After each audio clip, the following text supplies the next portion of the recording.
Hello, and welcome to Association Transformation. Happy Monday. Andrew Chamberlain, Consort Strategy, my co-host, my cohort, my partner in crime. Hello, you have Andrew. to sigh when you say it. I know people can't see it, but I can see your shoulders sagging. When you go to this, you go, oh, Andrew's here as well. Oh, Andrew. Bringing me down for another episode. Thanks for deflating my introduction. Elisa Pratt here, Brewer Pratt Solutions. I was happy to be with you. Oh, enough. You still are. You still are bolstered. Happy. I was bolstered by yesterday's celebration. Yesterday, if you don't know, Andrew, it was World Mental Health Day. Not sure how you celebrated, but I took a little time out. For myself, and good. Maybe more importantly to the Association Transformation audience of 15 people. We've doubled. We've doubled our audience. I think we've doubled. Yeah. Well, the Belgian listeners are going gangbusters. But I like to mental health in the association space, mental health in the nonprofit space. What does balance look like? What does self-awareness look like? Because we're serving members, we're serving a membership, but at the same time, we are staff and staff executives. It's just a lot of things to think about. So that's what I tried to chew on yesterday. What did you do for World Mental Health Day yesterday? Well, it's interesting because actually I spend a lot of time reflecting on my mental health, which is that's just being alone. And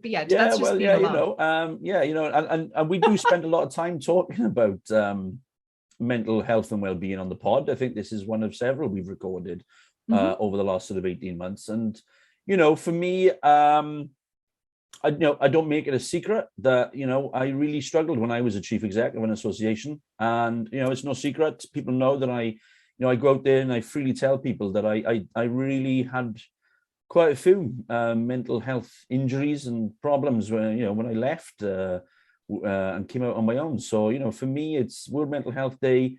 And then subsequently, when we have our mental health weeks here in the UK, and I know you have a different one over in the US, when we take time to just acknowledge that actually, leadership is a pretty lonely place sometimes, and regardless of what industry you work in.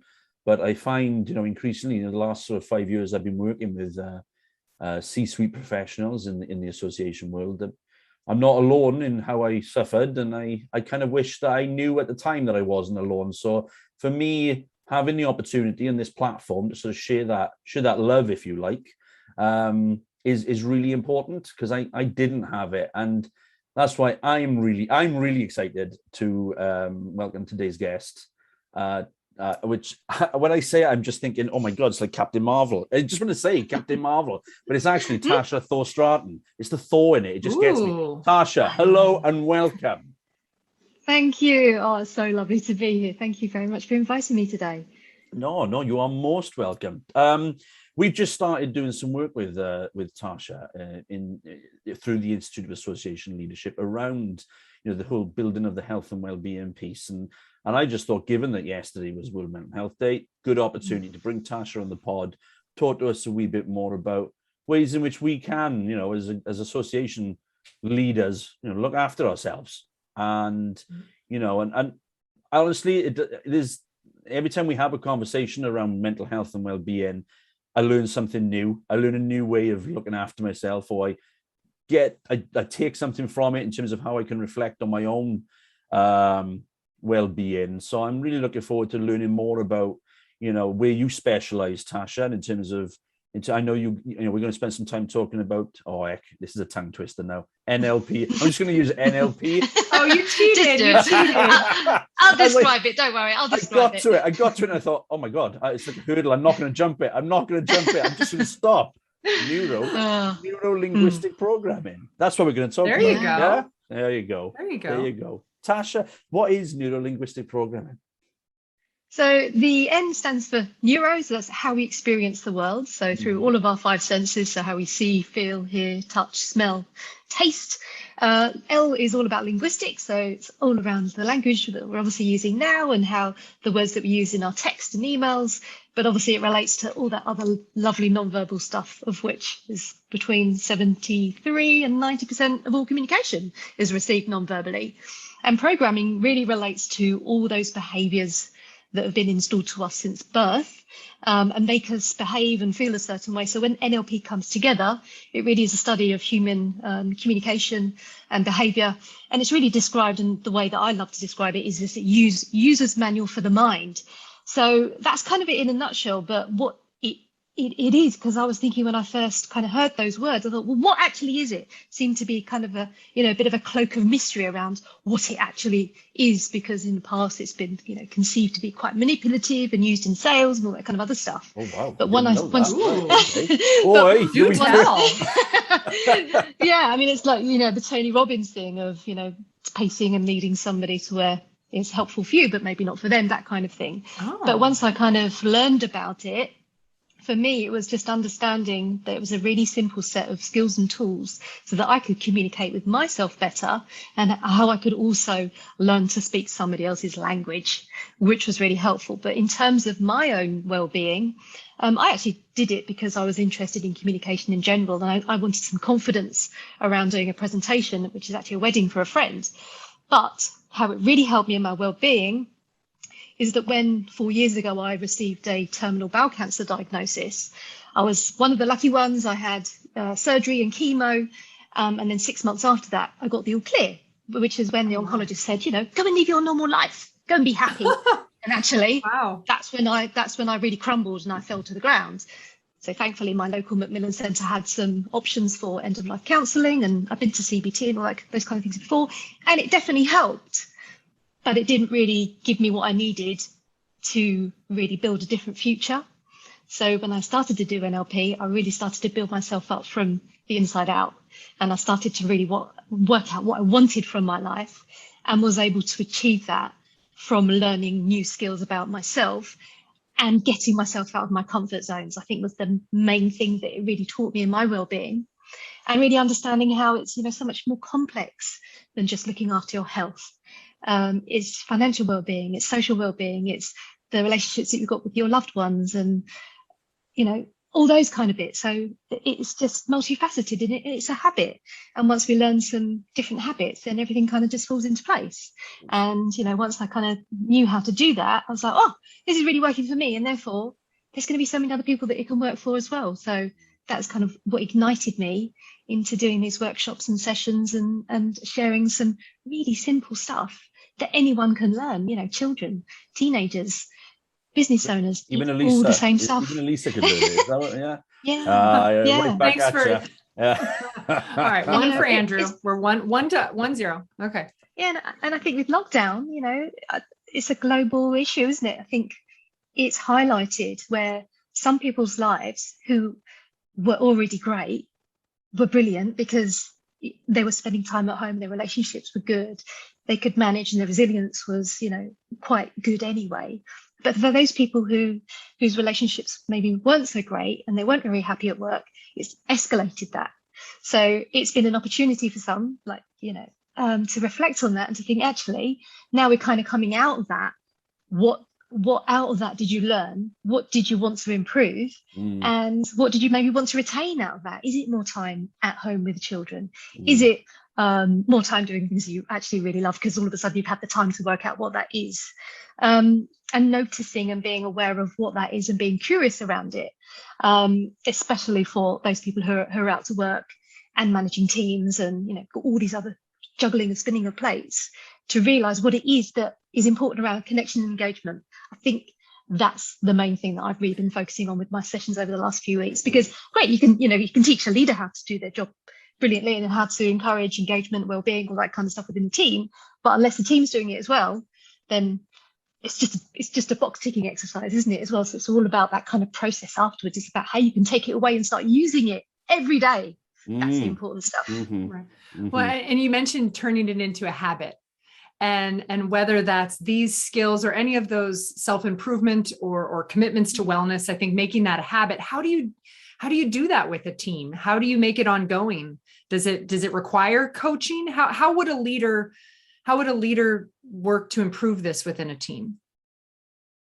So I would get the team involved right from the early start. It shouldn't just be a separation of the leader being the only one who's got these skills. It's like, right, okay, well, these are the things that we would like to change. And, I believe it comes back to the company values. If they're not living by the values, then now's a great time to reset those values so the team are a part of that, to make them achievable, and then create those behaviors around it so that in every bit of communication every day, that those values are mirrored so that the people can experience it rather than just thinking, okay, that's something on our website that we just write down and we don't actually live by it. So yeah, it's all about getting the team involved with it. It's not rocket science, is it? It's just about doing things often and utilizing those values in that communication and getting everybody on board. It's the teamship kind of piece, isn't it? Rather than just leadership, it's everybody all together doing that thing and working towards not just the goal, but living their everyday experiences in that same way, doing it together. But do you not need to, should it be, or let me rephrase this, should it be a shared endeavor, or do you not need to go through it yourself first before you can then come together? Shouldn't one focus on you? I'm only asking because I'm asking because I don't know. Shouldn't I, is it not a case that I should focus on me as as the leader, build my own strength and resilience? It's really interesting. A lot of the language you're using, is reflected in Compass, which is the IAL's framework around the characteristics of leadership. And that resilience piece, balance. It seems like balance is a word that sprung to mind when I was hearing when you describe NLP, and I just wonder, but I not want to go through it for me first, so that I can then have that shared experience with the team. Yeah, well, it obviously has to start somewhere, and as soon as you experience it, and even the session that I did the other day was all around living at either cause or effect, which we all do at different levels. So living at cause, those people take responsibility for being involved in a situation, and therefore they're accountable and they know that they can do something about it, create solutions rather than problems, all that kind of thing. And those people who live in effect are those ones who are like, oh, that's not my fault, it's nothing to do with me, blah, blah, blah. And these group of leaders, there were 11 of them in the room, they were like, oh, I didn't really get that, what I'm doing in the office and gossiping and talking about, the changing leadership and, the business owner is actually having a detrimental impact on everybody else around us. Of course, it has to start somewhere for them to experience what they're doing and then to have that big penny drop moment of the language they're using and how they're behaving, so that they can then share that with their teams. Yeah. And then obviously the process is that once they do that with the teams, then they want more of it. And then they come back to me and say, lovely, we want to do some more because we've got this thing that we would like some help with. So how can you help us do that? And how can you help us share it amongst our own teams? So teach us to do what you do so that we can do it daily. It's that kind of conversation that normally works when I'm working with people. So is that how it starts, is trying to help people see themselves within their organizational culture first and what their impact is? I mean, I guess I'm wondering what that aha moment is. And it sounds like it's about personal impact on others. I thought it was going to be something about your own vulnerabilities and your own truths, but it sounds more as if it's about your impact on others. Yeah, I think, it comes down to general communication and how we communicate and how we sometimes mind read situations and build these stories up in our minds that don't actually exist. So to have that, the wonderful word of curiosity gives us a space to work out what's actually going on for somebody and to ask a question in a different way. And, that way of saying, how are you? Instead of doing that, because of course somebody's always going to answer, I'm fine. Instead, change that. So, what's changed for you since lockdown? How's things been this last week? Remembering who's part of their family and all that kind of other stuff to encourage them to open up all helps build up those relationships, and, sharing stories and being vulnerable and truthful and all those kind of things as part of that. But it has to start with understanding how communication works, and understanding what you're doing has an effect on how other people react to you. And if you're not getting the response that you want, then you've got to change what you're saying in order that person understands what you're saying. So it's not the job of the other person to understand what you're saying. It's up to you to manage and change that message to make sure they've understood. So the meaning of communication comes from you rather than them. There's lots of presuppositions of NLP, but that's kind of one of the main ones. The whole world needs this right now. I mean, can we just send this like a workbook to the whole world needs this right now. And, you think about work cultures and coworkers, I think about the member culture. the board culture. I mean, what you just described, if we could just inject that into everyone. Yeah, the actual presupposition, I've just remembered it. The meaning of communication is the response you get. So if the response isn't the one you were expecting, you have to change what you're saying and how you're saying it. That's the whole process. And I think some people just think that they're being really clear, and it's everybody else's job to understand that, because they're busy, they've got too many other things to do, and they haven't got time to engage and to really make sure that that person's understood. And I think as soon as they realize that presupposition, they're like, actually, yeah, there are people out there who have a preference towards being visual people. So they will say things like, I see what you mean. That kind of thing.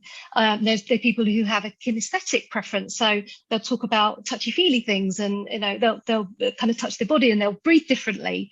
And there's people who have an auditory preference, so I hear where you're coming from, all those kind of things. So once you kind of know how other people speak, you can speak subconsciously to them, so you build that rapport up as well. So it's just kind of understanding how communication works, so that you can improve the message and build rapport, so that everybody works together. And there's kind of no difficulty in communication, and also having those difficult conversations. But one of the things that I teach when I talk about difficult conversations is just change the language, make it a courageous conversation, make it a brave conversation, because once you do that, your whole body changes, your physiology changes, and set your RAS, which is your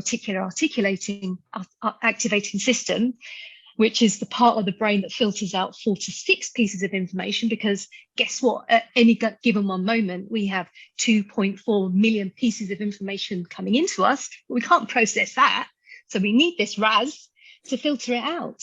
But if the RAS isn't focused to something that's helpful, and if the manager goes into a meeting thinking, oh, this isn't going to go well, then guess what? What they will say will be different. How they will act will be different. They might start to stutter. They might start to really talk fast, and their palms might be sweaty. But when they change it to, this conversation will go well, they will be calmer. Their tone will be different. Their body language will be different. They'll be upright. They'll be maybe, engaging in a different way. So just by understanding what the RAS does is super, super helpful. So it's just the basics of understanding how our brain works. It's just, it's enlightening. And I kind of forget that I do it all day, every day now, especially with the children. Speaking of children, associations. Oh, no, sorry. Andrew, lashing out. Just my deep frustrations there. You need to set your reticular activating system correctly. That's the one. Yes. Come on. Yeah, that was part of the 2.6 million pieces of information. No, you're only getting 2.4 million. Oh, right. See, I missed that as well. Yeah. But just to briefly explain what the RAS is, I mean, the way I describe it is when I first started driving, I had a red Ford Fiesta. And of course, I just thought I was going to be the only one on the road with a red Ford Fiesta. And of course, when I got it, there were loads of them. That's what it does. It's the same as if you don't put association leadership awards into Google. Guess what will come up? All those images, details around association leadership awards. So that's what the brain does. It picks up subconsciously what you're asking it to focus on. So that's why it's so important to be aware of where to place it on the things you want rather than what you don't want. Well, I think about what you said, and I don't want to simplify it in, lead with positivity or confidence will breed positive results. But, I think about the executive board relationship.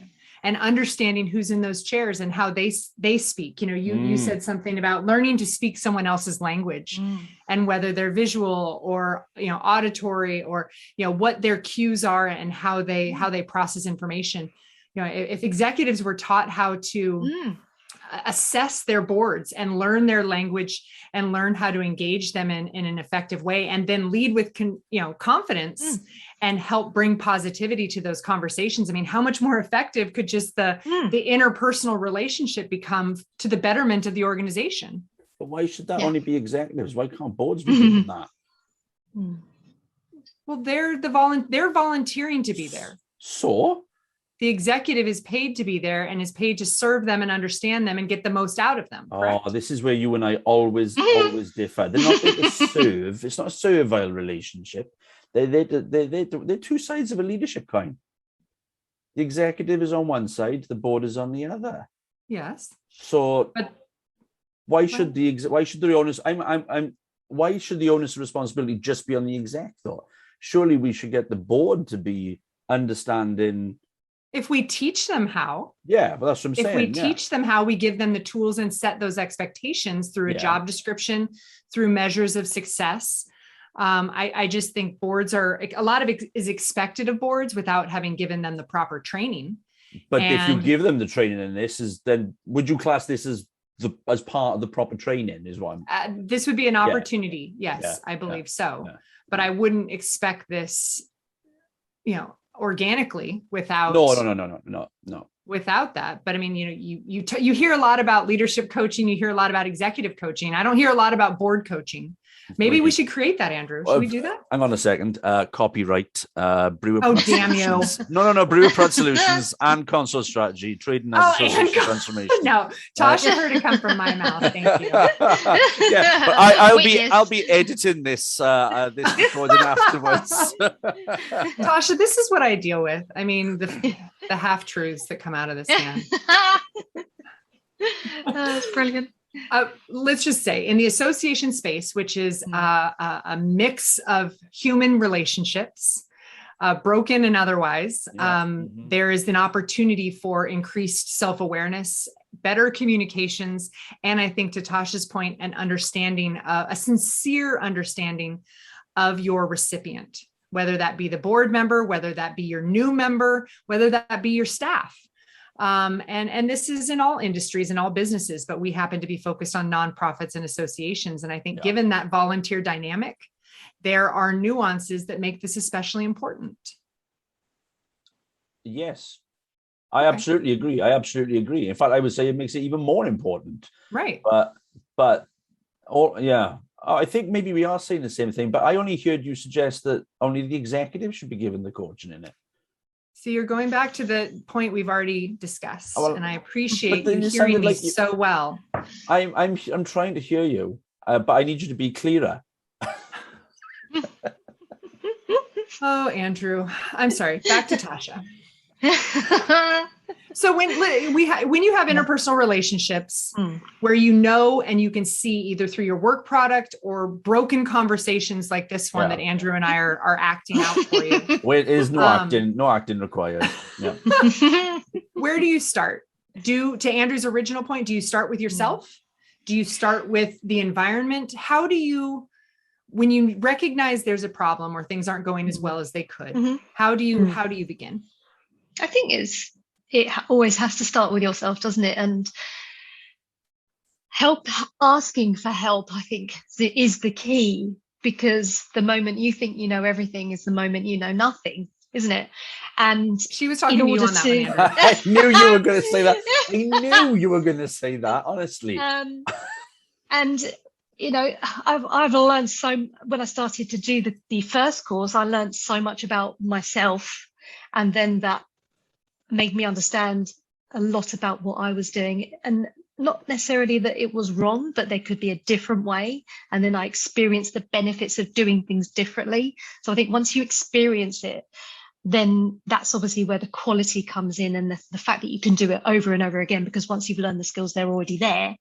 And then funnily enough, once you do things differently, then it has a knock-on effect to everything else. It's a domino effect. So it's kind of a bit of a leadership thing, but to do with parenting. So rather than going into, an argument where our children are arguing, in the past, we will go, oh, stop that, don't do that. Whereas now we'll say, who's being kind and helpful, because we're taking them to a place that's more helpful. And that's the same thing when it comes to boards, executives, leaders.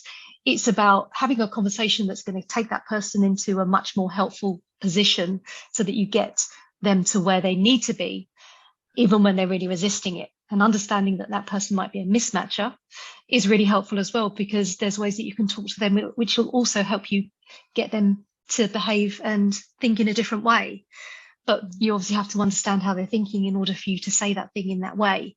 So, obviously it has to start with you, personal growth, personal development, asking other people what they're doing, how they've done it. And if there's people that you see who are really doing well in what they're doing, then ask them how they did it. It's all about modeling, because that's what NLP is all about. It's all about modeling excellent behavior. So I don't help just people who are struggling. I also help people more importantly, who are also doing a really, really good job, but just want to make it a bit better, because there's other things that they can do to make those things better as well. So it's all about modeling excellent behavior. So, as a leader, if you think, all right, brilliant, well, I like what they're doing and how they're communicating with their team, well, you can actually copy what they're doing once you understand what their process is and their values and beliefs around that, and you can model that behavior. So it's really simple when you understand it and when you know what questions to ask, but also reflecting on yourself to go, actually, what am I missing? What am I pretending not to know? What are those blind spots that I need shining a light on so that I can do things better and, take a step back, or be more curious, or be more understanding? And, one of the things that I've been talking about a lot recently is teaching people that other people are doing their best, I think is really important, because once you do that, judgment gets blasted out of the water. And then you don't gossip about them, you don't put obstacles in the way, you're there to help them and to support them. And that completely changes the dynamic. And I do that with people, in the workplace, at home, out on the streets, and it just gives you the space to say to yourself, this person is acting in a certain way because of how they've been brought up, the people they've been surrounded with, and what they're surrounding themselves with right now. And that's fine. They're doing the best they can, but there's always another way, and I can help guide them if they're open to it. Yeah. But I can also, NLP's taught me how to, yes, you can help change somebody if they want to change, but I can always decide how I want to cope and react to something. And as long as I can do that, then everything else just works. Yeah. I think too, the type of engagements that we have with our clients, whether it's strategic planning, whether it's change management, and they all require an environment of trust to come together and to share not only personal vulnerabilities, but organizational vulnerabilities, and be honest about the current landscape and future goals. And I work with teams a lot on building that trust. And it echoes exactly what you're saying, practicing generous interpretations, giving someone the benefit of the doubt that they're doing their best, that they're being fair, that they're being honest. Trust them until they give you a reason not to, but lead with that trust first. And it's so important in a lot of these organizational evaluations, these human components. Every organization is made up of people.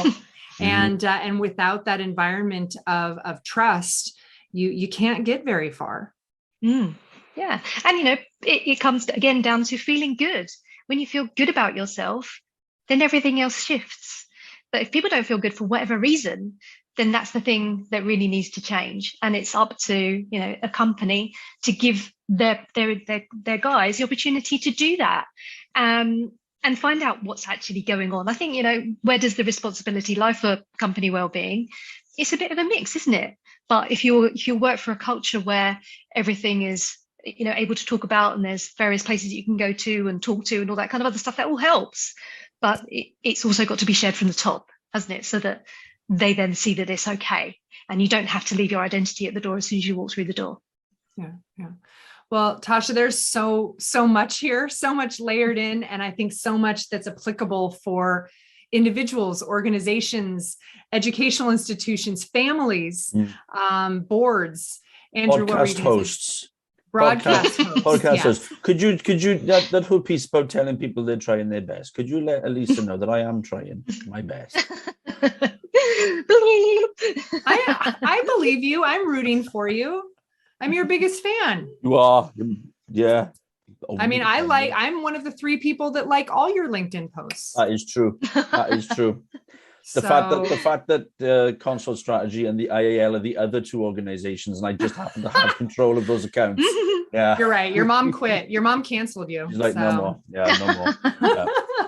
No, but Tasha, seriously, this is important, and with given the attention shined on mental health and well-being, not only through the World Mental Health Day, but I think just in our more elevated conversations since the pandemic began, it's not just it's okay to be not okay. It's about doing something about it and having these conversations and continuing to have these conversations. Because of all the areas of our life that they touch. So thank you so much for all you do in this space. Thank you for your contribution to the IAL Learning Labs. I'm excited about your upcoming session, and we hope to have you back sometime next year, maybe to see how things are going. Sounds like a plan. Great. Well, thank you so much. Thank you to my co-host for all you do, all your hard work. I'm trying for putting my on a best. button-up shirt today. You look nice. Thanks. Thank you. Yeah. And thanks to everyone for joining us today on Association Transformation. You can find our podcast wherever you get yours. Make us one of your favorites and send us your ideas or suggestions for guests to hello@yourconsort.com, or you can tweet us at Association Transformation. Thanks to Tasha, thanks to Andrew, and everyone. Keep trying your best. Be kind to each other, and lead with positivity and lead with trust. Until next time, we say stay well and put your members and your mission first.